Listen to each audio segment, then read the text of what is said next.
Story of love. কণ্ঠ আমাদের, অনুভূতি আপনাদের। হারিয়ে যাই ভালোবাসার গভীরে। তুমি মানো বা না মানো, মেয়েটার সাথে তোমার বিয়ে হয়েছে, এটা মিথ্যে হয়ে যাবে না?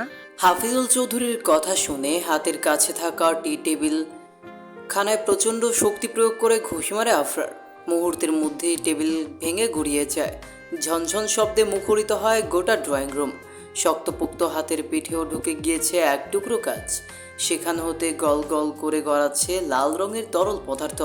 তাতে একটুও বিচলিত দেখালো না হাফিজুলকে, যেন তিনি নিজ সিদ্ধান্তে অনড়। এই মুহূর্তে নাতি মারা গেলেও তিনি দমে যাবে না। আতিয়া বেগম আঁচলে মুখ গুজে কেঁদে ওঠে। শ্বশুরের সামনে গিয়ে দুটো বাক্য উচ্চারণ করার সাহস তার নেই, আর না আছে ছেলেকে শান্ত করানোর শক্তি। মাঝে মধ্যে তিনি নিজেকে ব্যর্থ মা বলে ঘোষিত করে, যে সন্তানকে নিয়ন্ত্রণ করতে পারে না। আবরার নিজের রক্তমাখা হাতের পানে দৃষ্টি রেখে গম্ভীর স্বরে বলে, আমি তাকে মানি না, কবুল বলিনি। চালাকি করে কাবিননামায় সাইন করিয়েছেন আপনি দাদাভাই। নড়ে চড়ে বসে হাফিজুল, যেন সে এই জবাবেরই অপেক্ষায় ছিল। ধবধবে ফর্সা দাড়িতে হাত বুলিয়ে বলে, মানতে বাধ্য তুমি। চালাকি করছি, তবে চুরি করিনি। পাঞ্জাবির পকেট থেকে একখানা কাগজ বের করে সেটা আবরারের সামনে তুলে ধরে। এটা তোমাদের কাবিনের কাগজ, এখানে স্পষ্ট তুমি। বাকিটা শেষ করতে পারে না হাফিজুল। আবরার কাগজখানা ছিনিয়ে নিয়ে টুকরো টুকরো করে ছিঁড়ে ফেলে। আশ্চর্য বনে যায় হাফিজুল, শক্ত কণ্ঠে বলে, আবরার, কি করলে তুমি এটা? তোমাদের বিয়ের একমাত্র প্রমাণ ছিল এই কাগজ। আবরার কাগজের টুকরো ফ্লোরে ফেলে দেয়। হাফিজুলের চোখে চোখ রেখে বলে, এবার আর বলতে পারবে না সে আমার বউ। ঝামেলা চুকে গেল। দাঁড়িয়ে পড়ে হাফিজুল, রাগান্বিত স্বরে বলে, মেয়েটাকে আমি আমার কাছেই রাখবো, তোমার বউ পরিচয়ে ঝামেলা চুকাতে দেব না। মানতেই হবে তোমার, বিয়েটা ছেলে খেলা নয়। আবরারও দাঁড়িয়ে পড়ে, দাদার থেকেও দ্বিগুণ তেজি সুরে বলে, তাহলে আমি বেরিয়ে যাচ্ছি এই বাড়ি থেকে। দরজা খোলা আছে। ব্যাস, আবরার তাসনিম বড় বড় পা ফেলে বেরিয়ে যায় চৌধুরী বাড়ির চৌকাঠ পেরিয়ে। একবার পেছনে ফিরে তাকালে হয়তো দেখতে পেত আতিয়া বেগমের ক্রন্দনরত মুখশ্রী, দাদা ভাইয়ের অসহায় চোখ দুটো। আবরার চোখের আড়াল হতেই হাফিজুল চৌধুরী ধপ করে বসে পড়ে সোফায়। এক হাত চোখের উপর রেখে হু হু করে কেঁদে ওঠেন। কলিজাখানা তার পুড়ে যাচ্ছে, বুকে ব্যথা হচ্ছে। মৃত ছেলের একমাত্র স্মৃতি ছিল কলিজার টুকরো নাতি। ছেলে গত হয়েছেন 12 বছর হবে। তখন আবরারের বয়স ছিল 9 বছর এবং অহনা ছিলেন আতিয়ার গর্ভে। সেই থেকেই হাফিজুল চৌধুরী দুই হাতে আগলে রেখেছেন আবরার আর তার মা আতিয়া বেগমকে। কখনোই এতটুকু দুঃখ তাদের পেতে দেয়নি। চাওয়ার আগেই হাজির করেছে প্রয়োজনীয় সকল কিছু। শুধুমাত্র ছোট ছেলের বউ বাচ্চার সুবিধা অসুবিধার কথা চিন্তা করে ঢাকা শহরে করেছেন বিশাল অট্টালিকা। বড় ছেলে এবং মেঝো ছেলের সাথে সম্পর্ক ছিন্ন করেছেন। আতিয়া বেগম দৌড়ে আসে শ্বশুরের নিকট, হাঁটু মুড়ে বসে পড়ে পায়ের কাছে। শ্বশুরের হাত দুটো মুঠো করে ধরে অনুনয়ের স্বরে বলে, বাবা আবরারকে ফেরান, আমার ছেলে চলে যাচ্ছে। হাফিজুল আতিয়ার মাথায় হাত বুলিয়ে দেয়। ছেলের বউকে সান্ত্বনা দেওয়ার ভাষা তার নেই, শুধু দীর্ঘশ্বাস ফেলে বলে, যেদিন তার মনে হবে আমার তার ক্ষতি করিনি, সেই দিন ঠিক চলে আসবে তোমার ছেলে। অপেক্ষা করো বৌমা। সত্যিই কি তাই? 1 বছর, 2 বছর, 3 বছর, 4 বছর, 5 বছর, 6 বছর, 7 বছর, 8 বছর চলে গেল। আবরারের মনে হলো না তার দাদা এবং মা তার ক্ষতি করেনি। 13 বছর বয়সী একটা মেয়ের সাথে তার জীবন জুড়ে দিয়ে ভুল করেনি, তাকে ঠকায়নি। 8 বছরে পাল্টে গিয়েছে অনেক কিছু। হাফিজুল চৌধুরী আর বেঁচে নেই। আবরারকে হারানোর শোকে বছর 2 পরেই পরলোক গমন করেন। হাসপাতালের বেডে মৃত্যুর সঙ্গে যখন পাঞ্জা লড়ছিল, তখন তার মেঝো ছেলে, ছোট ছেলে এবং একমাত্র মেয়ে ছুটে এসেছিলেন সকল অভিমান ভুলে। ক্ষমা চেয়েছেন মৃত্যুর সঙ্গে পাঞ্জা লড়া বাবার পা জড়িয়ে।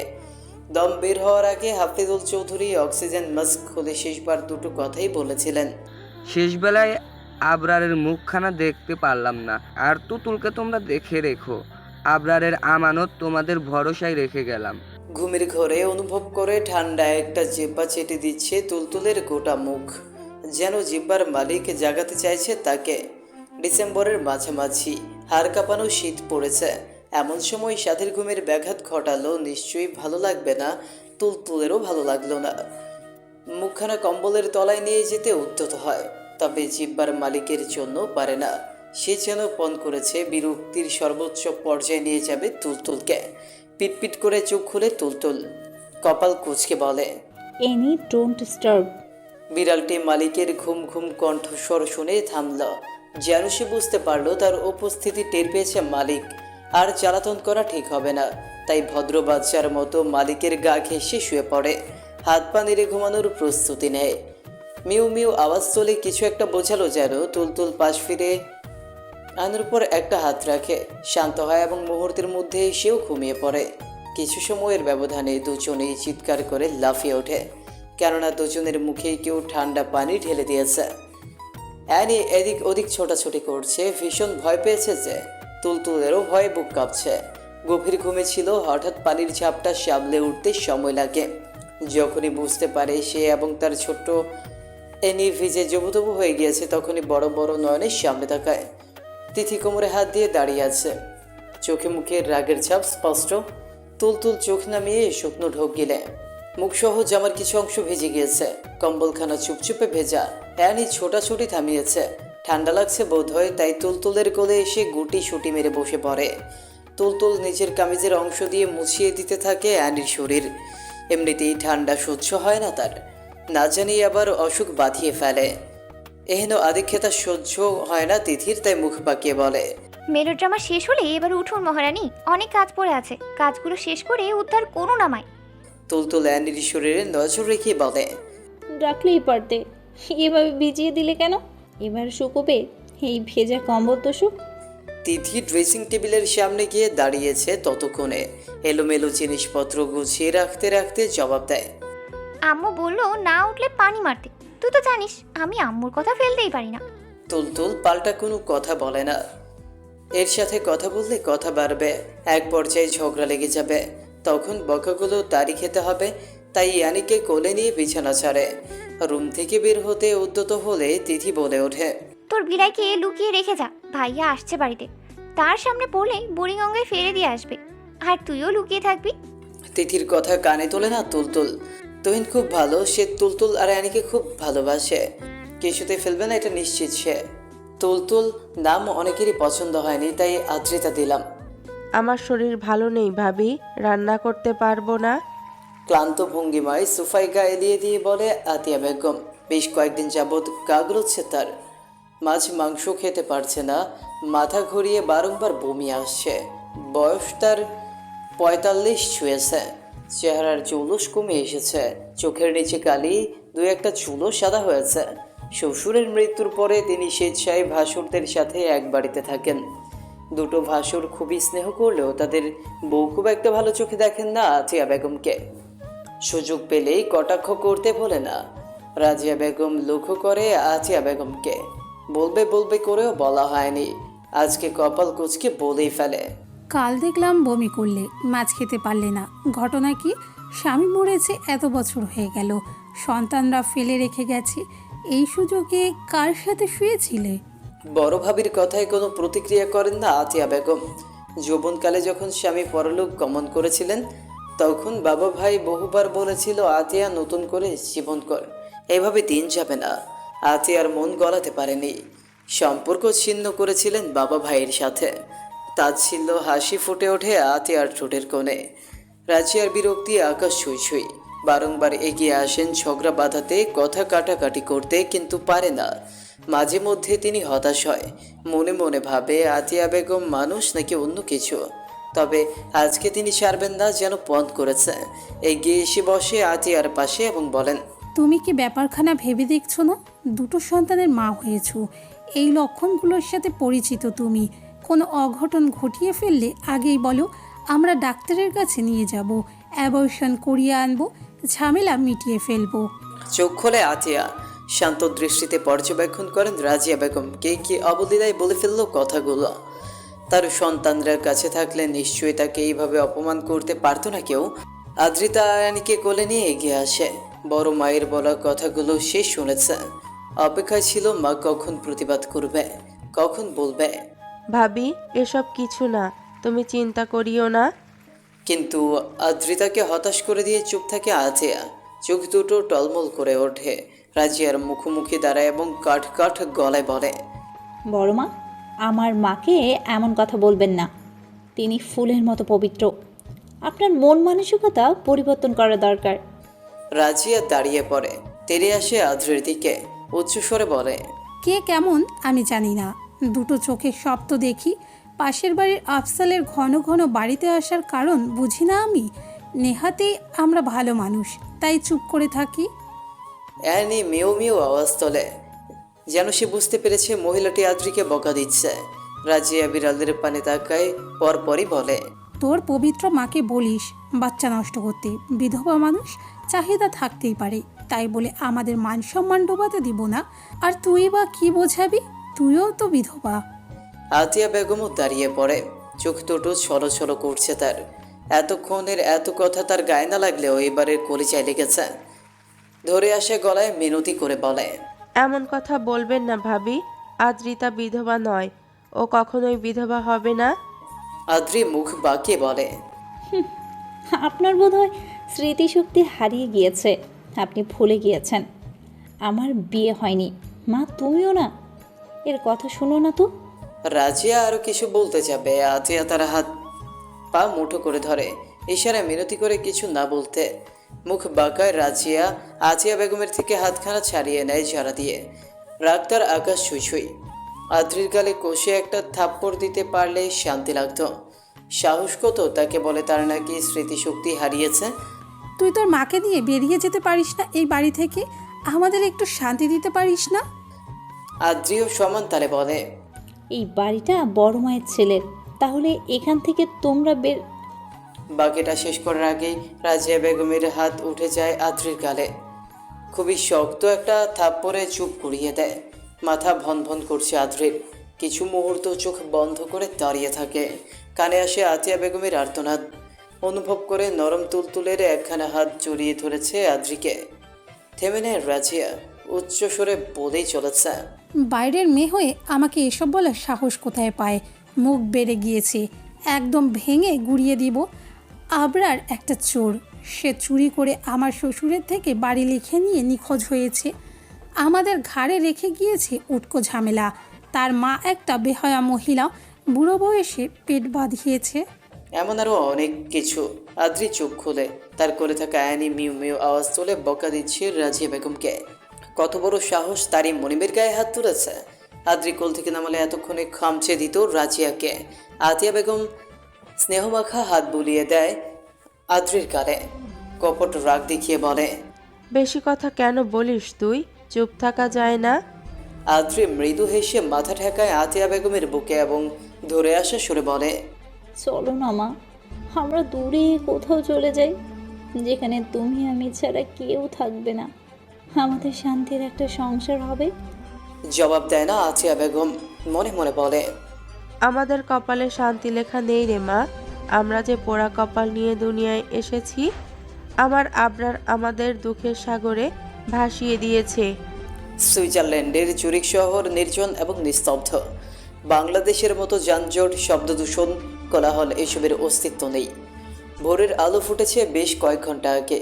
কর্মজীবী মানুষজন ছুটে চলেছে নিজ নিজ কর্মস্থলে। রোডের সাথে অবস্থিত ছোট বাড়িটিতে এখনো আলো জ্বলেনি।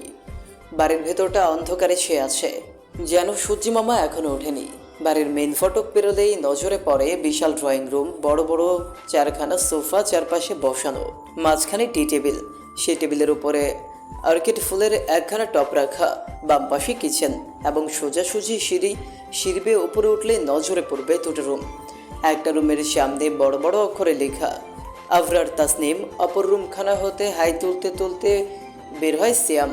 ঘুম তার এখনো পুরোপুরি কাটেনি, চোখ দুটো যেন লেগে আসছে। হাতে বড় একখানা ফোন, দৃষ্টি তার এখনো ফোনের স্ক্রিনে। ললাটে 3টা ভাঁজ পড়েছে।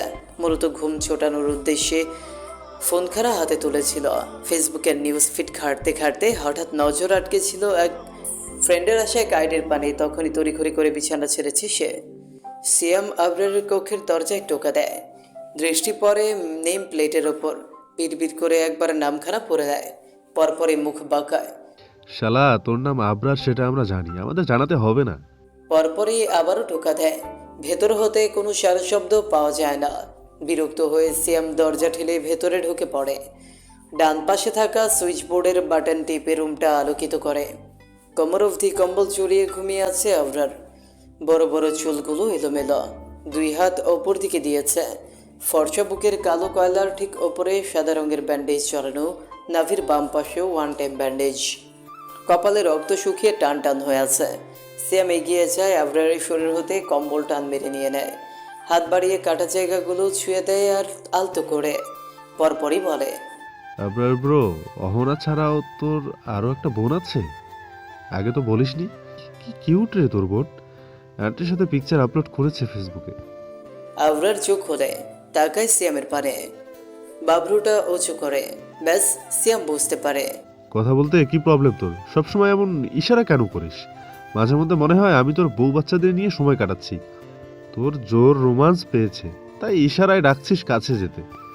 সিঙ্গেল লাইফে এমন ইশারা কতটা যন্ত্রণাদায়ক বুঝিস তুই? আবরার ধীরে সুস্থে উঠে বসে, বা হাতে চুলগুলো পেছনে ঠেলে হামি তোলে। দেয়ালে টানানো ঘড়ির পানে নজর বুলিয়ে সময় দেখে নেয়। পরপর গম্ভীর স্বরে বলে, stop the drama and tell me what happened.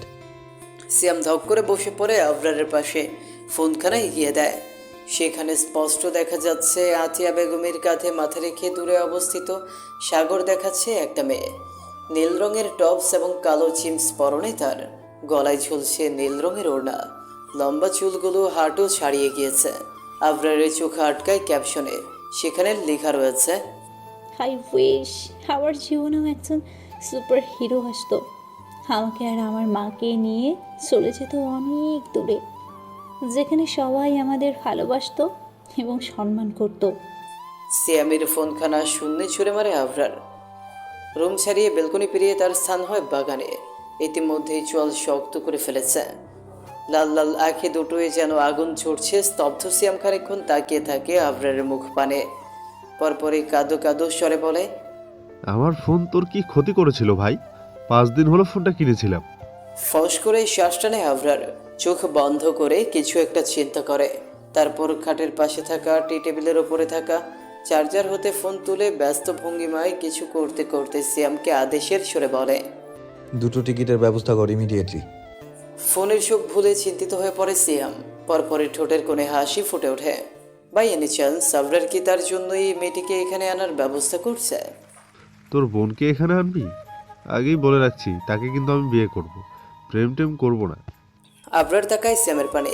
মুহূর্তই সিয়াম এক দৌড়ে বেরিয়ে পড়ে রুম হতে। প্রথমে বাগানে যেতে হবে, ফোনখানা আস্ত থাকলেই হলো। আবরার বিড়বিড় করে আওড়ায়, আই উইল কিল হিম। তার সাহস হলো কি করে আমার আম্মুর পিকচার ফেসবুকে আপলোড দেওয়ার? অহনা কন্যা সন্তানের জননী হয়েছে।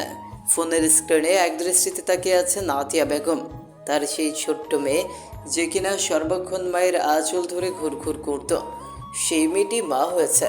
চাঁদের মতো ফুটফুটে একটা বাচ্চা, সে হাত পা নেড়ে নেড়ে খেলছে। তারই পাশে ক্লান্ত ভঙ্গিমায় শুয়ে আছে আতিয়া বেগমের কলেজার টুকরো অহনা।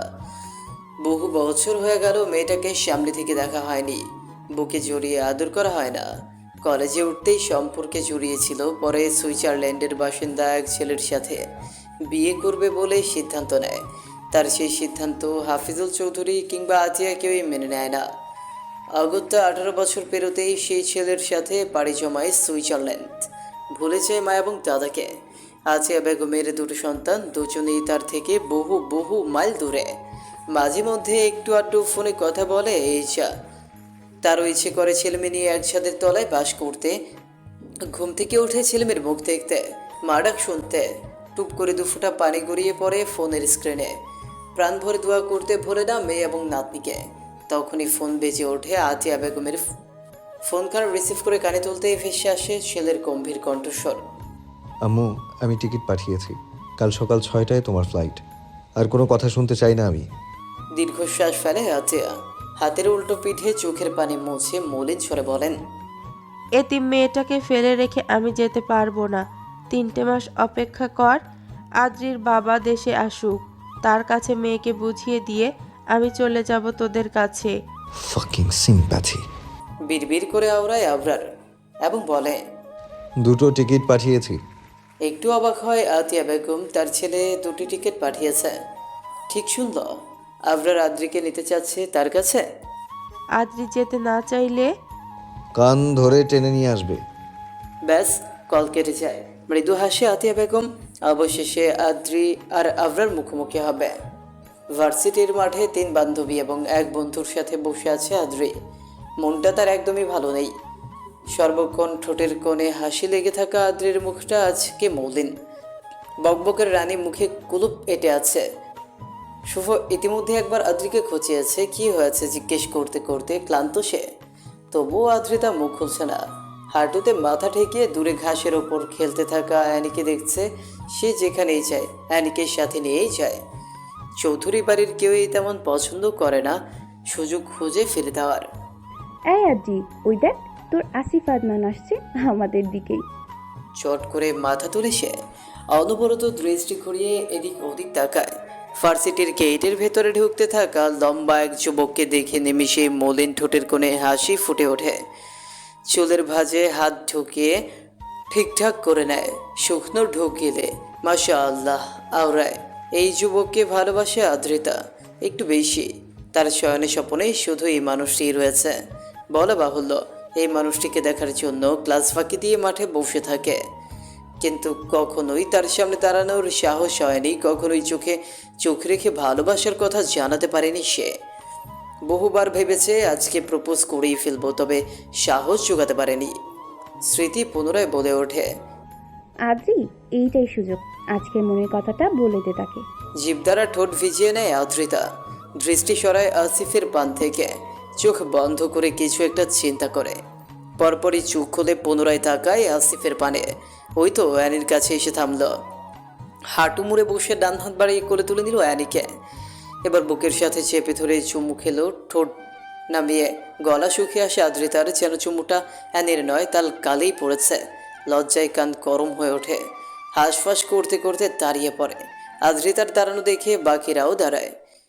এসব বলে, কি হলো আদ্রিতা, কি ভাবছিস? আদ্রিতা জবাব দেয় না। শুভ কপাল কুঁচকে বলে, আদৌ ফ্রেশ করছিস কেন তুই?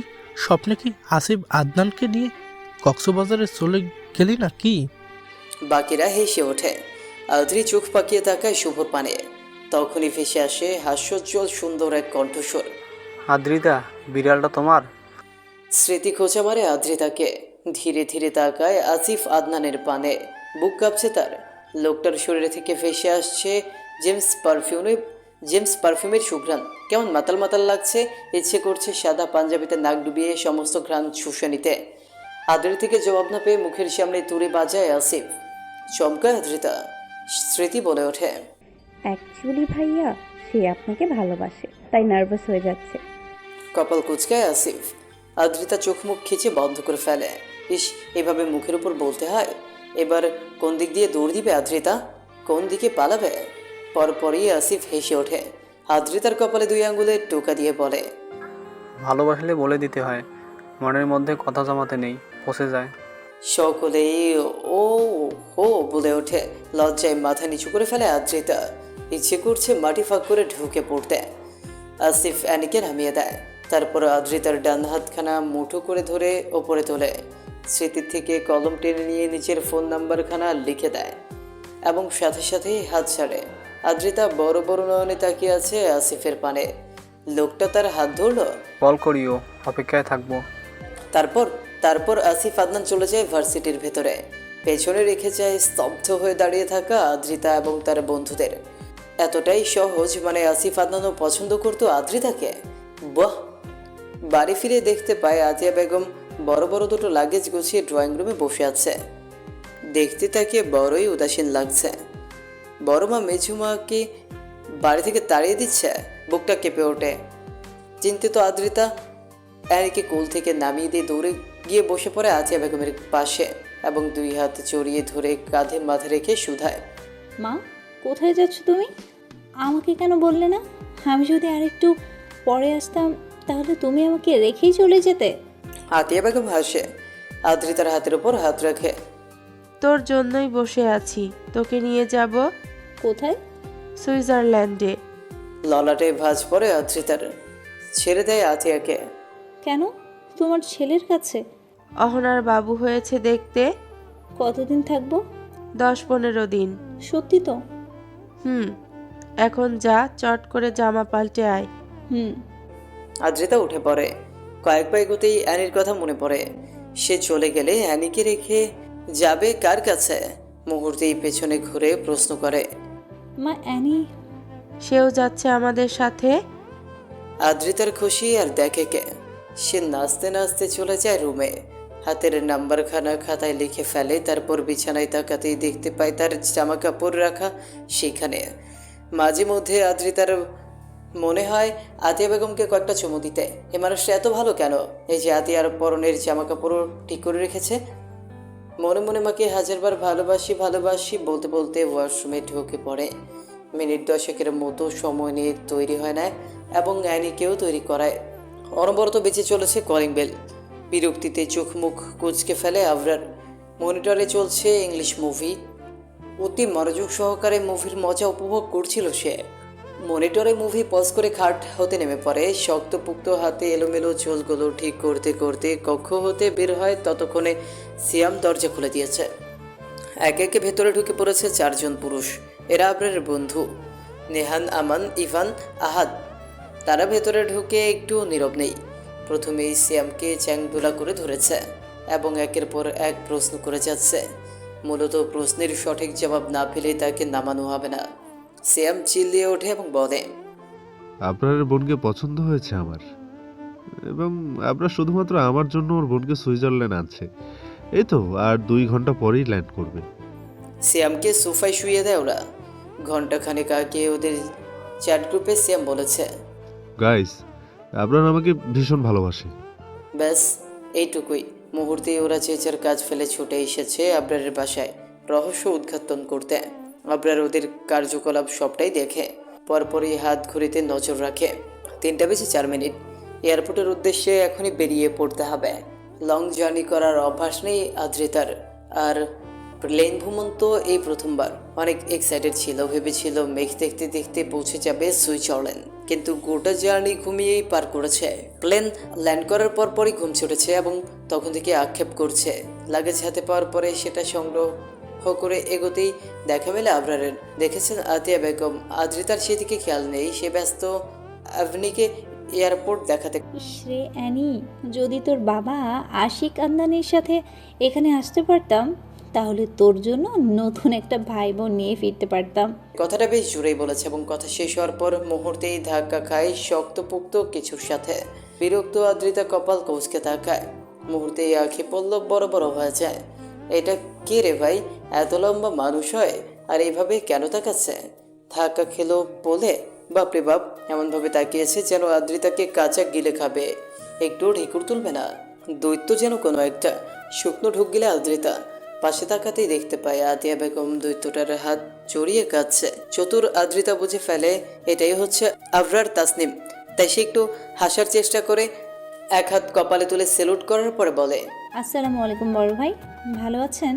আমিও ভালো আছি। শরীর ভালো তো? আমারও ভালো। তাহলে চলুন যাই।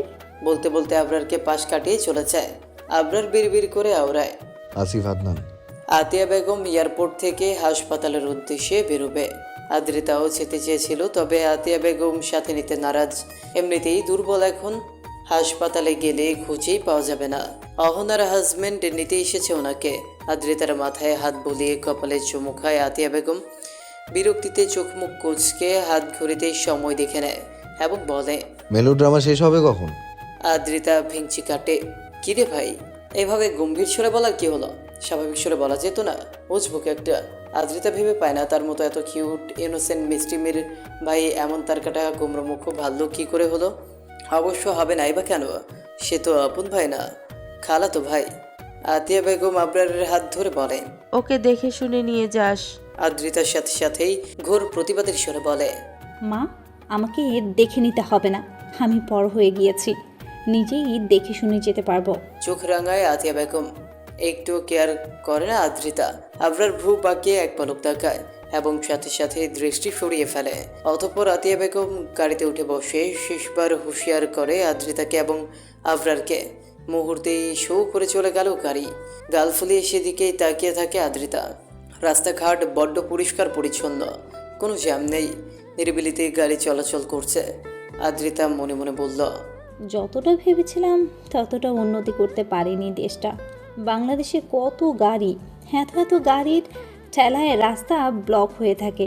আর এই দেশে রাস্তাঘাটে তেমন গাড়িই নেই, গাড়ির উৎপাদন কম। ধুর, কোথায় এসে পড়লাম, জ্যামের মজা উপভোগও করতে পারবো না। ভাবতে ভাবতেই তার আরেকটা বিষয় খেয়াল হয়, তাকে কেউ ভালোবাসে না। কেউ মানে কেউই না। ভালোবাসলে নিশ্চয়ই তাকে একা ফেলে চলে যেতে পারতো না। হতাশ আদ্রিয়া অ্যাভনির পানে তাকায়। সে আপাতত কুটুর কুটুর নয়নে চারপাশটা পর্যবেক্ষণ করছে। মনে মনে বোধহয় বলছে, মাম্মাম, তুমি আমাকে নিয়ে কোথায় চলে আসলে? এই বিড়ালটা আদ্রিতাকে এনে দিয়েছিল তার বাবা আসাদুল ইসলাম।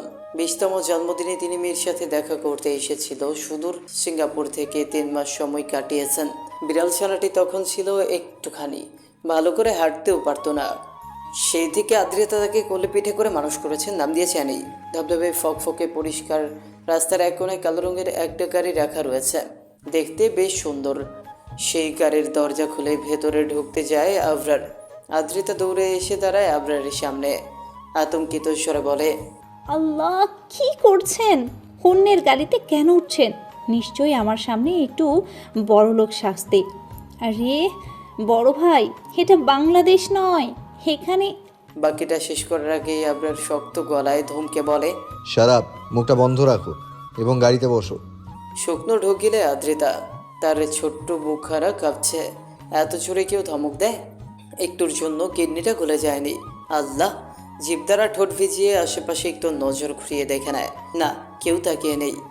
মাঝ রাস্তায় আদ্রিতাকে অপমানিত হতে কেউ দেখে ফেলেনি। মনে মনে স্বস্তির নিঃশ্বাস ফেলে সে, এবং মনে মনে পণ করে এই খাটাসটির সাথে জিন্দেগিতেও কথা বলবে না। গাল ফুলিয়ে গাড়ির পেছনে গিয়ে বসে পড়ে। অ্যানিকে নামিয়ে দেয় পাশের সিটে। হাত দুটো ব্যথা হয়ে গিয়েছে, এবারে একটু ভালো লাগছে। আদ্রিতার বুঝি আজকে আশ্চর্য হওয়ারই দিন। গাড়ি হতে নেমে হা করে দেখছে চারপাশটা। কি সুন্দর জায়গা, ছোট ছোট বাড়ি, তবে বেশ দূরে দূরে। সূর্য মামা ডুবে গিয়েছে। আকাশটা অসম্ভব সুন্দর দেখাচ্ছে। দূরে পাহাড় দেখা যাচ্ছে, তবে পাখি দেখা যাচ্ছে না। এদেশে কি পাখি নেই? এবার আদ্রিতার নজর পড়ে নিজের সামনের বাড়িটির পানে। কয়তলা বাড়ি এটা? একতলা। বাড়িতে কোনো গেট নেই, ফুলের বাগান নেই, শুধুমাত্র কয়েকটা সবজি গাছ দেখা যাচ্ছে। আবরার তাসনিম কোথায় গেল? বাড়িতে ঢুকে পড়েছে হবে হয়তো। আদ্রিতাও পাপারায় ভেতরে ঢোকার উদ্দেশ্যে। তখনই দেখতে পায় দুটো মেয়ে আসছে। জিন্স এবং টি শার্ট পরেছে বোধহয় তারা। চুলগুলো ছোট ছোট এবং ব্রাউন কালার, ধবধবে ফর্সা। আদ্রিতা হা করে তাকিয়ে থাকে, মনে মনে মাশা আল্লাহ ওরায়, এবং পরপরই হেসে হাত নাড়িয়ে হাই বলে। মেয়ে দুটো হাই বলে।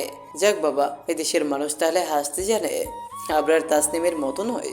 আদ্রিতা মুচকি হেসে পা বাড়ায়। অ্যানিকে কোল থেকে নামিয়েছে বেশ অনেকক্ষণ আগে। সে আপাতত আদ্রিতার পেছনে পেছনে হাঁটছে। দরজা খোলা। আদ্রিতা একটু উকি ঝুঁকি মেরে ভেতরে পা রাখতেই এক মুখ্য ফুলের পাপড়ি এসে পড়ে তার মাথায়। চমকে ওঠে সে। পরপরে উচ্চ স্বরে কিছু ছেলে বলে ওঠে, ওয়েলকাম আবরার তাসনিন এর বোন।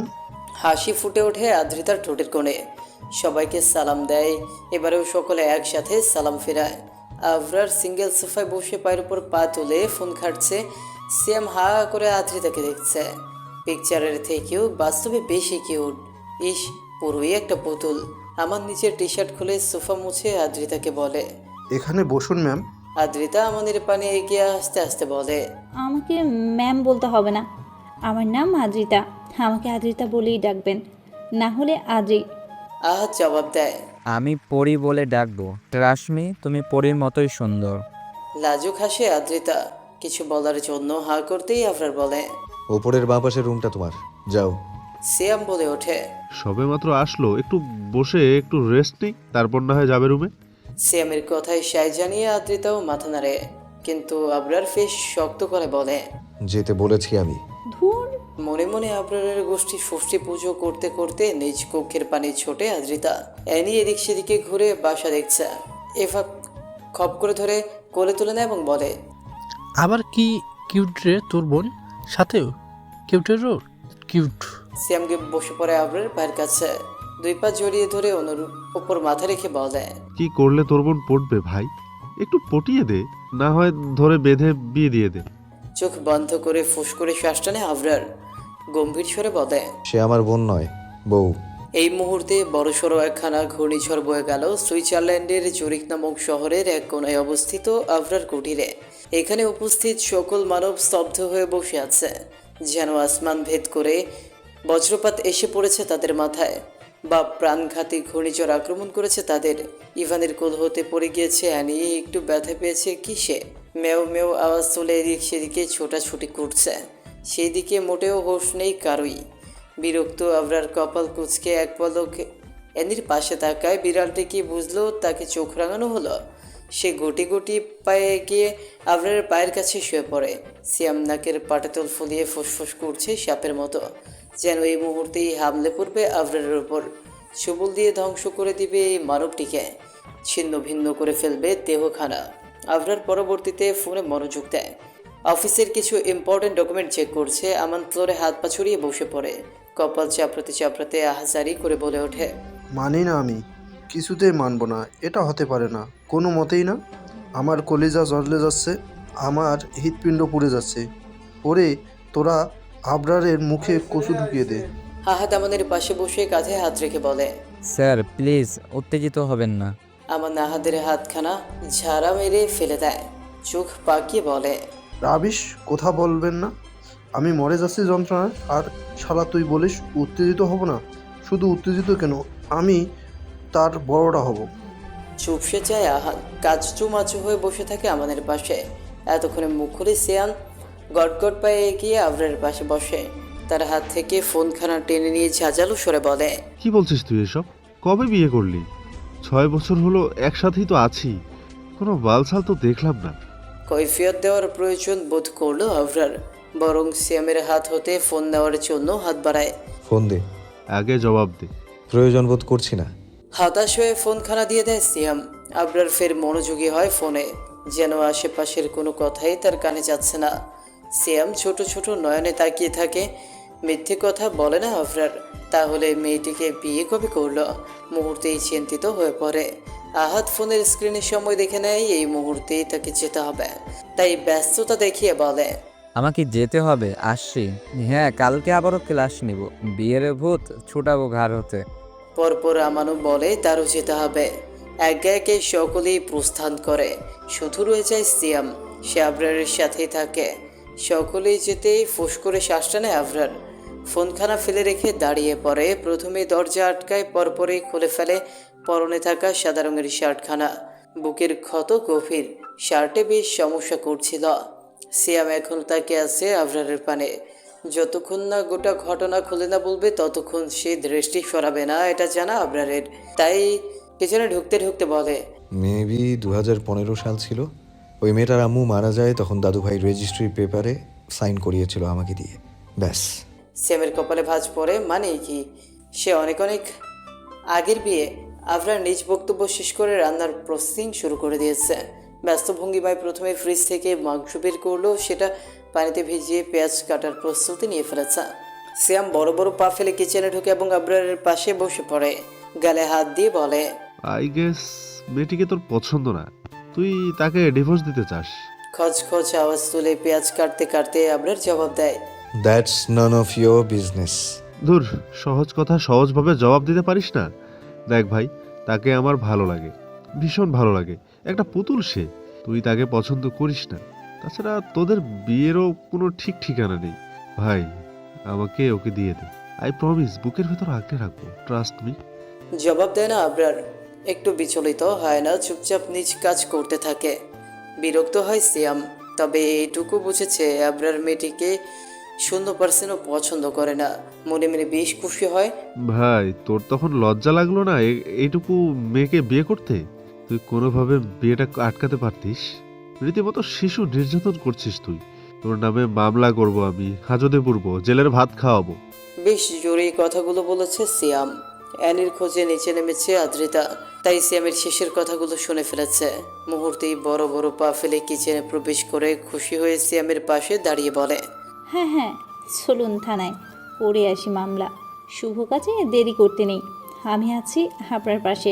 ওনাকে হাজতে রেখে এসে আমরা বারবিকিউ পার্টি করব। আবরার ঘাড় বাঁকিয়ে তাকায় আদ্রিতার পানে। সদ্য গোসল করেছে বোধহয়। লম্বা চুলগুলো বাঁধন ছাড়া করে রেখেছে।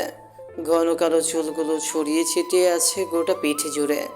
ভীষণ স্নিগ্ধ লাগছে। শ্যাম হা করে খানিকক্ষণ তাকিয়ে থাকে, চোখের পলক পড়ছে না যেন। একটু চেপে দাঁড়ায় আদ্রিতার দিকে, আনমনে বলে ওঠে, ভীষণ সুন্দর তুমি অদ্রিতা, ঠিক যেন পড়ি। আদ্রিতার কানে শ্যামের কথাগুলো বোধহয় ঢুকলো না, কেননা ততক্ষণে তার নজর পড়েছে আবরারের প্রশস্ত বাহুতে। নির্লজ্জ লোক কথাকার। বাড়িতে একটা নাদোষ ছোট মেয়ে আছে, তারপরেও খালি গায়ে নাচছে। চরিত্রহীন। নিজ ভাবনার মাঝেই শুনতে পায় লোকটার সেই চিরচেনা গম্ভীর কণ্ঠস্বর। কি চাই এখানে? নড়ে চড়ে দাঁড়ায় আদ্রিতা। শ্যাম দৃষ্টি ফিরিয়ে নেয়। শুকনো ঢোক গিলে আদ্রিতা মুখ বাঁকিয়ে জবাব দেয়, কিছু চাই না, এমনি এসেছি। সারাক্ষণ রুমে বসে থাকতে পারি না আমি। আবরার ছুরি আদ্রিতার দিকে তাক করে এগিয়ে আস্তে আস্তে বলে, মুখ বাঁকাবি না, ওয়ার্নিং দিলাম।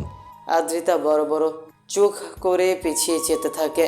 শ্যাম ঘাবড়ায় একদম আদ্রিতার নিকটে দাঁড়িয়ে ছুরিখানা গলায় চেপে দাঁতে দাঁত চেপে বলে, এটা আমার বাড়ি, যখন তখন রুম হতে বের হওয়া যাবে না, এখানে সেখানে ঘুরঘুর করা যাবে না। It's my order. গলা শুকিয়ে আসে আদ্রিতার। লোকটা কি তাকে মেরে ফেলবে? সে কি ডাকাত? আল্লাহ, এখন কে বাঁচাবে? ভয়ার তো দৃষ্টিতে তাকায় শ্যামের পানে।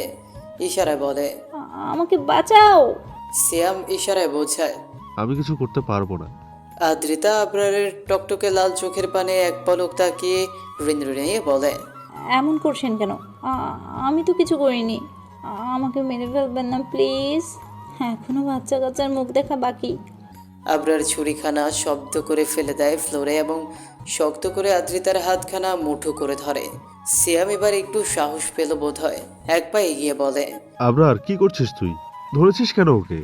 আবরার চোখ পাকিয়ে তাকায় শ্যামের মুখ পানে, আঙুল তুলে বলে, she is my personal property Shyam. Shyam চুপ করে যায় এবং মাথা নিচু করে ফেলে। আবরার টানতে টানতে নিয়ে যেতে থাকে আদ্রিতাকে। আরে আরে করছেনটা কি? টানাটানি কেন করছেন? এটা কিন্তু ঠিক না। মা আসুক বাড়িতে, আমি বলে দেবো সবটা। ননস্টপ বকবক করতে থাকে আদ্রিতা, কিন্তু থামাতে পারে না আবরারকে। টানতে টানতে নিয়ে আসে আদ্রিতার জন্য বরাদ্দকৃত কক্ষে। ধাক্কা দিয়ে ফেলে দেয় কক্ষের ভেতরে। তারপর বাইরে থেকে দরজা বন্ধ করে দেয়। চাপা আর্তনাদে ভেসে আসছে ভেতর থেকে। হুমড়ি খেয়ে ফ্লোরে পড়ে যাওয়ার ফলে বেশি ব্যথা পেয়েছে পা এবং হাতের কোনোয়ে। জোরে জোরে শ্বাস টেনে নিজেকে শান্ত করার পায়তারা চালায় আবরার। ছোট্ট একখানা কক্ষ দেওয়া হয়েছে আদ্রিতাকে। এখানে আসবাবপত্র বলতে ওই একটা ড্রেসিং টেবিল, খাট এবং কাভার্ড। আর কক্ষের সাথে ছোট্ট বারান্দা রয়েছে। সেই বারান্দা হতে বিশাল পাহাড়ের দেখা মেলে। গাঢ় সবুজ রঙের উঁচু উঁচু পাহাড় দেখতে মন্দ লাগে না। এদেশে বোধহয় পাখির সংখ্যা কম, তাই তো এই সোনালি সন্ধ্যায় কিচিরমিচির আওয়াজ ভেসে আসছে না। ঝাঁক বেঁধে আপন নিরে ফিরে যাওয়ার দৃশ্য চোখে পড়ছে না।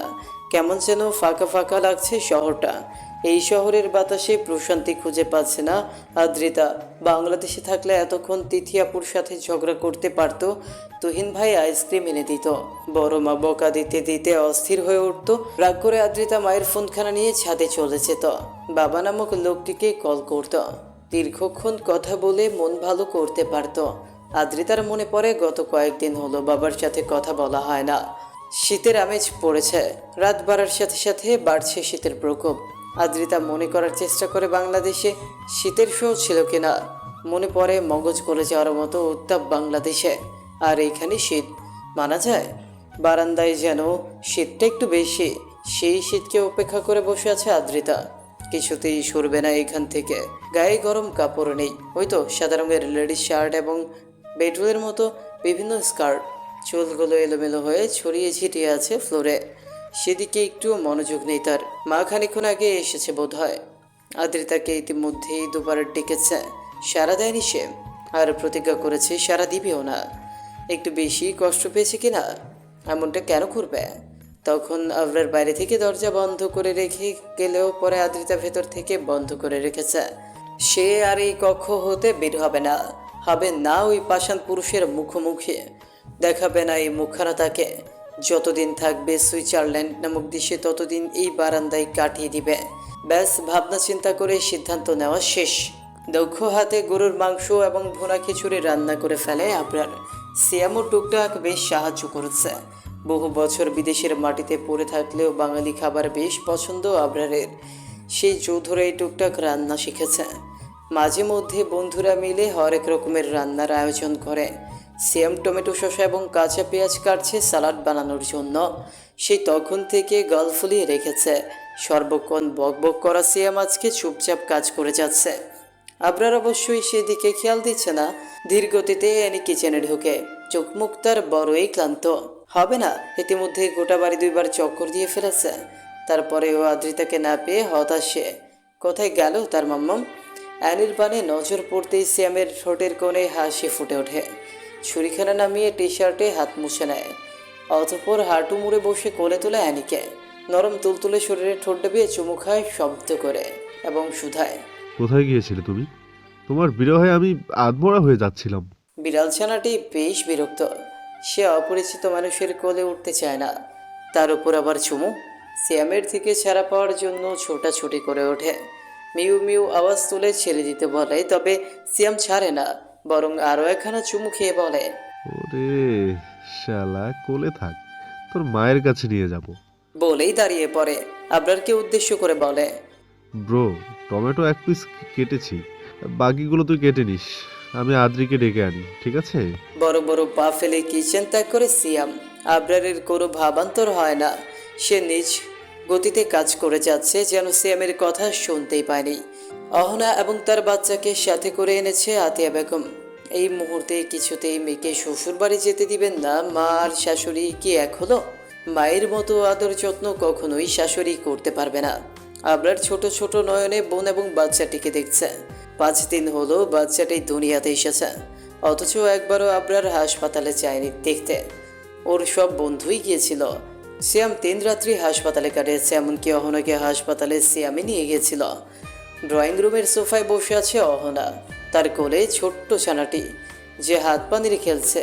আতিয়া বেগম ব্যস্ত ভঙ্গিমায় কিচেনে খাবার বানাচ্ছে অহনার জন্য। আবরারের রান্না করা গরুর মাংস ভুনা খিচুড়ি খাওয়া বারণ অহনার। সিয়াম আদ্রিতার কক্ষের সামনে গিয়ে দাঁড়ায়, 2বার টোকা দেয়। কোনো রেসপন্স না পেয়ে শুকনো কাশি দিয়ে গলা পরিষ্কার করে নেয়। তারপর নরম স্বরে বলে, আদ্রি, অহনা এসেছে তার ছানা নিয়ে, কি যে কিউট, তুমি কোলে নেবে? অভিমানী আদ্রিতার অভিমান গলে জল হয়ে যায়। ছোট্ট বাচ্চা তার বড়ই ভালো লাগে। বাংলাদেশে তাদের পাশের ফ্ল্যাটে একটা বাচ্চা ছিল। আদ্রি সদা গিয়ে সেই বাড়িতে বসে থাকতো, বাবুকে কোলে নিত। এর জন্য কম বকা খেতে হয়নি তাকে। আর আজকে নিজ বাড়িতেই একখানা ছানার আবির্ভাব ঘটেছে, আর আদ্রিতাকে না তাকে কোলে নিবে না? এটা হতে পারে? বারান্দা হতে উঠে এক দৌড়ে দরজার পাশে এসে দাঁড়ায়, শিওর হওয়ার জন্য বলে, মিথ্যা বলছেন না তো? একদম না, সিয়াম কখনো মিথ্যা বলে না, সদা সর্বদাই সত্য বলে। তাই তো আমাকে সবাই ভালোবেসে সত্যেন্দ্রনাথ ভালু বলে ডাকে। আদ্রিতা দরজা খোলে। সিয়ামের পানে তাকিয়ে মুচকে হাসে। অ্যানি আদ্রিতাকে দেখতে পেয়ে মিউ মিউ আওয়াজ তুলে হাতে গিয়ে বয়, যেন শত শত বছর পরে দেখা মিলেছে মায়ের। আদ্রিতাকে কোলে নেয়, মাথায় পরপর কয়েকটা চুমু খেয়ে এগিয়ে যায় ড্রয়িং রুমের পানে। সিয়াম মাথা চুলকে বিড়বিড় করে বলে, প্রেমে পড়েছে অচেনা এক মানুষ, আমায় পাগল করেছে। অহনা এক পলক তাকায় আবরারের পানে। বড় আশা ছিল তার, আবরার এগিয়ে আসবে, বাবুকে কোলে নিবে, অহনাকে জিজ্ঞেস করবে এখানে কি চাই। কিন্তু সেসব কিছুই হয় না। পাষাণ আবরার বোন ভাগ্নিকে এড়িয়ে নিজ কক্ষের পানে অগ্রসর হয়। আঁখি পল্লব ভিজে ওঠে অহনার। কি করেছে সে? কেন এত দূরত্ব তাদের 2 ভাই বোনের মধ্যে? অনেক ভেবেও বুঝতে পারে না তার দোষটা কোথায়। আবরার তো ছোট থেকেই এমন। বাবা মা বোন কারো প্রতি তার তেমন টান ছিল না। আল্লাহ তাকে হার্টলেস বানিয়েছে হয়তো। আদ্রিতা ঝড়ের গতিতে এগিয়ে এসে অহনার পাশে বসে। বাবুর পানে তাকিয়ে একগাল হেসে বলে, আসসালামু আলাইকুম আপু, ভালো আছেন? আমি আদ্রিতা, চিনেছেন আমায়? অহনা মৃদু হাসে। ওয়ালাইকুম আসসালাম, চিনেছি তোমায়। বাবুকে একটু কোলে নেবেন? আমি হ্যান্ড ওয়াশ দিয়ে হাত ধুয়ে আসছি। অহনা আদ্রিতার কোলে দেয় বাবুকে। সে কি খুশি আদ্রিতাকে। একটু পরপরই চুমু খাচ্ছে বাবুর মাথায়, হাতে গালে নাকে এবং খিলখিল করে হেসে উঠছে। এনে এসে আদ্রিতার পায়ের কাছে বসে পড়ে। কুটুর কুটুর নয়নে দেখতে থাকে তার মনিবকে এবং লেজ নাড়াতে থাকে। যেহেতু অহনা অসুস্থ এবং সিঁড়ি বেয়ে যাতায়াত করতে পারবে না, তাই তার জন্য নিচের একটা কক্ষ বরাদ্দ করা হয়েছে। সেই কক্ষে চলে যায় অহনা। বড্ড ক্লান্ত লাগছে তার, একটু রেস্ট নেবে। বাচ্চার দায়িত্ব আদ্রিতাকে দিয়ে গিয়েছে। আতিয়া বেগমের রান্না শেষ, তিনি চলে যায় অহনাকে খাওয়াতে। দীর্ঘক্ষণ বাবুকে নিয়ে বসে থাকে আদ্রিতা। ভালোই লাগছিল এতক্ষণ, তবে এখন পিঠ চুলকাচ্ছে। বাবুকে সে 2 হাত দিয়েই ধরে রেখেছে, একদম ছোট এবং তুলতুলে, যদি পড়ে যায় সাবধানের মার নেই। অগত্যা পিঠ চুলকাতে ব্যর্থ হয়ে এদিক ওদিক দৃষ্টি ফেরায়। কেউ এদিকে আসছে না কেন? আসলে তো একটু চুলকে দিতে বলতে পারতো। কাজের সময় কাউকে পাওয়া যায় না, এরাই হচ্ছে মুখ্য বিষয়। বিরক্ত আদ্রিতা বিড়বিড় করে বকা দিতে থাকে সবাইকে। তখনই দেখতে পায় আবরার নামছে সিঁড়ি বেয়ে, সুটবুট পরে চুল তুল খাড়া করে। লাট সাহেব যেভাবে এক একটা সিঁড়ি অতিক্রম করছে, যেন বলিউড হিরো আবরার তাসনিম। অবশ্যই হিরোদের মতো দেখায় থাকে, খালি ওই একটু ঠোঁটে সমস্যা। মনে মনে ভেঙচি কাটে আদ্রিতা, বিড়বিড় করে বলে, শালা কোথাকার ভাবখানা ধরে কি যেন রাজপুত্তর কোনো রাজ্যে। ওরে গোলামের পুত, ইচ্ছে করে তোর লম্বা চুলগুলো কুচি কুচি করে কেটে দিয়ে ভাব ছোটাতে। আবরারকে বকতে বকতেই একখানা মাথায় আসে, এই শালাকে দিয়ে এই কাজটা করিয়ে নেওয়া যাক। বেমালুম ভুলেই গিয়েছে খানিক্ষণ আগে এই পাষাণ লোকটা তাকে রুমবন্দি করে রেখেছিল। শুকনো কাশি দিয়ে গলা পরিষ্কার করে নেয় আদ্রিতা, তারপর বলে ওঠে, বড় ভাই, পিঠ চুলকানিটা আমাকে একটু এনে দিন তো। আবরারের পা থেমে যায়, ভ্রু কুচকে তাকায় আদ্রিতার পানে। পিঠ চুলকানি চেনেন না? ওই যে লম্বা করে দাঁত থাকে 4টা, জামার ফাঁকা দিয়ে ঢুকিয়ে অনায়াসে পিঠ চুলকানো যায়, চিনেন না? আবরার দাঁতে দাঁত চেপে ডিসগাস্টিং। শব্দটা ওরে বড় বড় পা ফেলে বেরিয়ে যায় সদর দরজা দিয়ে। চিন্তিত হয় আদ্রিতা, অনেক হিসাব নিকেশ করে আবিষ্কার করে, হয়তো সুইজারল্যান্ডে পিঠ চুলকানির নাম ইডিয়েট। বাচ্চা কোলে রাখা যতটা ভালো লাগার ঠিক ততটাই কষ্টজনক। দীর্ঘক্ষণ একই ভঙ্গিমায় বসে থাকলে হাত পা সহ কোমর ঝিমঝিম করে। আদ্রিতারও তেমন হয়েছে। এই মুহূর্তে মনে হচ্ছে কোমরখানা ভেঙেই গিয়েছে। বাবুটা কোলের মধ্যে আরামসে ঘুমোচ্ছে, পিঠ চুলকানোর অভাবে শুয়ে গিয়েছে। সেই যে অহনা এবং আতিয়া বেগম ঢুকেছে কক্ষে, বের হওয়ার আর নামই নিচ্ছে না। বিরক্ত আদ্রিতা বিড়বিড় করে বলে, তোকে আমি কখনোই কোলে নিব না রে বাচ্চা। তোর মা, নানু আর মামা বড্ড পাষাণ, তার কি আমাকে রোবট ভাবে? আশ্চর্য। তখনই সেখানে উপস্থিত হয় সিয়াম। সে মূলত ডিনার করতে নেমেছে। এইভাবে আদ্রিতাকে একা বসে থাকতে দেখে যেন হাতে চাঁদ পেয়ে গেল। টি শার্টখানা টেনে টুনে ঠিক করে এগিয়ে যায় আদ্রিতার পাশে। আদ্রিতা কি করছো? এতক্ষণ হতাশায় ডুবে থাকা আদ্রিতার ঠোঁটের কোণে হাসি ফুটে ওঠে। সে একটু সরে সিয়ামকে বসার জায়গা করে দেয় এবং বলে, সিয়াম ভাই বসুন আমার পাশে। সিয়াম হাসি মুখে বসে পড়ে। ওকে একটু কোলে নিন ভাইয়া, আমার হাত পা কোমর ভেঙে যাচ্ছে। সরল সিয়াম আদ্রিতার থেকে নিয়ে নেয় বাবুকে। প্রথমবার নয়, এর আগেও হাসপাতালে গিয়ে কোলে নিয়েছে কয়েকবার, তাই খুব একটা অসুবিধা হলো না। আদ্রিতা দাঁড়িয়ে পড়ে, হাত পা নেড়ে একটু ব্যায়াম করে নেয়, তারপর বলে, ওরে সিয়াম ভাই, আমি কোন কসাইয়ের আস্থানে এসে পড়লাম। এখানকার কারোরই মানবিকতা নেই। মানবিক শব্দটার মানেও বোধহয় তারা জানে না। সিয়াম নিজেও চেষ্টা করে মানবিকতা মানে কি। শব্দটা কেমন নতুন নতুন লাগছে তার কাছে। চতুরাদ্রিতা কপাল কুঁচকে কোমরে হাত দিয়ে সিয়ামের সামনে দাঁড়ায় এবং বলে, বাই দ্য ওয়ে, আপনি জানেন মানবিকতার মানে? শুকনো ঢুক গেলে সিয়াম অনবরত ঘাড়ে নেড়ে জানায় সে জানে না। দীর্ঘশ্বাস ফেলে আদ্রিতা সিয়ামের পাশে বসে সিরিয়াস ভঙ্গিমায় বলে, আপনি খুব ভালো সিয়াম ভাই। লাজুক হাসে সিয়াম, লজ্জায় তার মুখখানা লাল হতে থাকে। আদ্রিতা তাকে ভালো বলল, মানে কোলে যাচ্ছে, উঠে যাচ্ছে, সিয়ামকে পছন্দ করছে, খুব তাড়াতাড়ি তাদের প্রেম হবে, তারপর বিয়ে। উফ, আর ভাবতে পারছে না সিয়াম। লজ্জায় মাটিতে গড়াগড়ি খেতে ইচ্ছে করছে। এভাবে বলিস না আদ্রিতা, আমার লজ্জা লাগে। লজ্জা তো লাগবেই, আপনি বড্ড সরল সোজা এবং বলদ। মানবিকতার মানে জানেন না। ছি ছি ছি, লজ্জা পাওয়ারই উচিত আপনার। সুইসাইডও করতে পারেন। সিয়ামের হাসি মাখা মুখখানা মুহূর্তেই কালো হয়ে যায়। কাদো কাদো নয়নে তাকিয়ে থাকে আদ্রিতার মুখ পানে। আদ্রিতা গালে হাত দিয়ে মুচকে হেসে বলে, মানবিকতা মানে হচ্ছে আমার আসিফ আদনান। কি যে কিউট উনি। জানেন, কয়েকদিন আগে আমার হাতখানা ধরে নাম্বার লিখে দিয়েছিল। কতটা মানবিক একবার চিন্তা করুন। সিয়াম চিন্তা করে, হাত ধরে নাম্বার লিখে দিলেই মানবিক হওয়া যায়? তাহলে তো আজকে থেকে সিয়াম মানবিক হওয়ার যুদ্ধে লেগে পড়বে। প্রতিটা মেয়ের হাতে তার ফোন নাম্বার লিখে দিয়ে আসবে। তারা নিশ্চয়ই বীরপুরুষ ভাববে সিয়ামকে। আসিফ আদনান কে আদ্রিতা? কি আবার, আমার ফিউচার বাচ্চার বাবা, বর্তমান বয়ফ্রেন্ড, আমার ক্রাশ, আমার হিরো, আমার সুপারস্টার, আমার কলিজার টুকরো, আমার ভালোবাসা, আমার ফুসফুস, আমার কিডনি, আমার নাড়িভুড়ি, আমার হৃদয়, আমার। বুঝেছি বুঝেছি বুঝেছি। আদ্রিতা মুচকি হেসে থেমে যায়। গালফ্লাই সিয়াম, মানে এইটুকুনি মেয়ে এখনো নাক টিপলে দুধ পড়বে, তার নাকি বয়ফ্রেন্ড আছে, আবার বিয়েও হয়েছে। কি একটা অবস্থা! এইসব মেয়েদের জন্যই সমাজটা উৎসন্নে চলাচ্ছে। দামড়া দামড়া ছেলেগুলো বিয়ের জন্য মেয়ে খুঁজে পাচ্ছে না, এদের একটা বিহিত করা দরকার। সিয়ামের ভাবনার মাঝে এই বাবুটা উচ্চস্বরে কেঁদে ওঠে। আদ্রিতা কোলে তুলে নেয় এবং অহনার কক্ষের দিকে পা বাড়ায়। অসহায় সিয়াম মুখ গোমরা করে বসে থাকে। ক্লাবে ড্রিঙ্কসের গ্লাস হাতে বসে আছে আবরার। একটা চুমুকও দেয়নি এখন পর্যন্ত। সিয়াম অনবরত চুমুক দিয়ে যাচ্ছে। ইভান মেয়েদের দিকে তাকিয়ে আছে ড্যাপ করে। আবরারের ভয়ে এখান থেকে সরতেও পারছে না। আমান গভীর মনোযোগ দিয়ে কিছু একটা ভাবছে, আর আহাদ একটু পর পর হাই তুলছে। মারাত্মক ঘুম পাচ্ছে তার। এখানে আসার মোটেও ইচ্ছে ছিল না, শুধুমাত্র ওরা এসেছে বলেই সে এসেছে। দীর্ঘক্ষণ নীরবতা পালন করে সিয়াম বলে ওঠে, ভাই, জীবনটা বাপ্পারাজের মতো হয়ে গিয়েছে। যার দিকে তাকাই তারই বিয়ে হয়ে যায়। ইভান বলে, লাস্টবার অদ্রিতার দিকে তাকিয়েছিলি আর সে আগে থেকে ম্যারিড ছিল তো? শুধু ম্যারিড? বয়ফ্রেন্ড আছে তার, আসিফ আদনান। সে নাকি আবার সুপারস্টার। আহাদের ঘুম ছুটে যায়।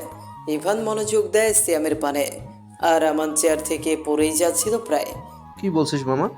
সিয়াম দীর্ঘশ্বাস ফেলে এবং তখনকার ঘটনা ওদের বলে। এবার আবরার ড্রিঙ্কসের গ্লাসে চুমুক দেয়। এক চুমুকে গোটা গ্লাস ফিনিশ করে। ইভান গালে হাত দিয়ে বলে, ঘটনা তো বুঝলাম না। আব্বার বলল সে তার বউ, সে বলেছে তার বয়ফ্রেন্ড আছে। 2-2-4 না হয়ে 8 কেন হয়ে যাচ্ছে বুঝতে পারছি না কিছু। সিয়াম বলে, ঘটনা হচ্ছে আবরার আর আদ্রিতার বিয়েটা অ্যাকচুয়ালি হয়নি। ওরা হাতে থাকা গ্লাসটা শক্ত করে মুঠো করে ধরে আবরার। মুহূর্তেই কাচের গ্লাস ভেঙে ঘুরিয়ে যায়। কিছু সংখ্যক কাচ ঢুকে পড়ে আবরারের হাতে। গল গল করে রক্ত ঝরতে থাকে। চিন্তিত সিয়াম এক পলক আবরারের দিকে তাকাচ্ছে, তো আরেক পলকে গোটা ক্লাবটাকে পর্যবেক্ষণ করছে। ওই তো স্টেজে 10-12টা মেয়ে নাচছে। কিছু ছেলেও তাদের সাথে যোগ দিয়েছে। কিছু মেয়েরা ড্রিঙ্কস করছে। বাই এনি চান্স আবরারকে এটা দেখে গ্লাস ভাঙলো, নাকি তার শক্তি দেখালো, নাকি আদ্রিতার বয়ফ্রেন্ডের কথা শুনে এমনটা করলো? কোনটা হতে পারে? ইভান অতি দ্রুত নিজ পকেট হতে রুমাল বের করে আবরারের হাতে চেপে ধরে। আমান ভ্রু কুচকে তাকিয়ে আছে। এই মুহূর্তে আবরারকে হাজারখানা প্রশ্ন করলেও কোনো জবাব মিলবে না, ঢের জানা আছে ওদের। তাই অহেতুক প্রশ্ন করে এনার্জি লস করছে না। আহাদ আবার হাই তুলল। তার ঘুমের রেশ আবার চলে এসেছে। এই মুহূর্তে একখানা বালিশ আর খাট পেলে নিমিষে ঘুমের দেশে পাড়ি জমাতে পারত। সিয়াম গালে হাত রেখে আবরারের পানে ঝুঁকে এবং সরল স্বরে শুধায়, আর ইউ জেলাস আবরার? আদ্রিতার বয়ফ্রেন্ড আছে শুনে হট হয়ে গেলি? আহাদ পুনরায় হাই তুলে বলে, আহারে ধুর, আশপাশে এত মেয়ে অথচ ওকে পাত্তা দিচ্ছি না, তাই ওদের অ্যাটেনশন পেতে এমনটা করলো। ইভান একখানা গ্লাস তুলে নেয়। নিজেও ভাঙার ট্রাই করতে করতে বলে, ভাই পারছি না কেন, ভাঙে না তো। সিয়াম গাঁটটা মারে ইভানের কপালে এবং বলে, বেড পারফরমেন্স না করা অবধি ডাকবে না রে পাগলা। আহমদ বলে, আমাদের আবরার তাসনিন শতবার বেড পারফরমেন্স ভালো করছে নাকি? আমার তো মনে পড়ে না। সিয়াম মুখ বাঁকিয়ে বলে, ওইসব গোপন কার্যকলাপ তোকে দেখি করবে, ইডিয়েট। আমান কিছু বলতে যাবে তার আগেই আবরার দাঁড়িয়ে পড়ে এবং কাউকে কিছু বলার সুযোগ না দিয়ে গটগট পায়ে বেরিয়ে যায় ক্লাব হতে। সিয়াম দৌড় দেয় আবরারের পেছনে। হতাশ না হলে ইভান, আবান এবং আহাত তাকিয়ে থাকে। রাত আনুমানিক 2টা বাজছে। আদ্রিতার প্রচণ্ড খিদে পেয়েছে। রাতে 2-3 বার খাওয়ার স্বভাব তার। এই যেমন সন্ধ্যার একটু পরেই একবার খাবে, তারপর 10টা নাগাদ একবার এবং 2টা 3টার দিকে একবার। আদ্রিতার মতে জীবন মানে খেতে হবে, খেতে হবে মানে জীবন। সর্বক্ষণ খেতে থাকো আর গোলমলু হও, খাওয়া ছাড়া এ জীবনে আর কিচ্ছু নেই। আদ্রিতার সাথে অ্যাভিনিউ খেতে উঠেছে, বোধহয় তারও খেতে পেয়েছে। গোটা বাড়িটা অন্ধকারে রেখে আছে, যেন বিদ্যুৎ বিচ্ছিন্ন হয়ে গেছে। সুইজারল্যান্ডেও বিদ্যুৎ চলে যায় না, দেশটাকে যতটা উন্নত ভেবেছিল ততটাও নয়। বাংলাদেশের কিছু কিছু স্বভাব এই দেশেও পেয়েছে। হতাশ আদ্রিতা অতি সাবধানে বিছানা থেকে নামে, পা নাড়িয়ে নাড়িয়ে জুতো খোঁজে এবং পেয়েও যায়। বালিশের পাশে ফোন রয়েছে, বেমালুম সে কথা বলেও গিয়েছে আদ্রিতা। ওই তো ডিনার করে আতিয়া বেগমের থেকে ফোন নিয়েছে বাবার সাথে কথা বলবে বলে, কিন্তু কল করেছিল আসিফ আদনানকে। বিদেশি নাম্বার থেকে কল করা আসিফ বোধহয় জানতেই পারেনি কে কল করেছে, তাই রিসিভই করলো না। একটুখানি মন খারাপ হয়েছিল আদ্রিতার। পর মুহূর্তেই তার মোটা মাথায় একখানা বুদ্ধি আসে, টেক্সট করে।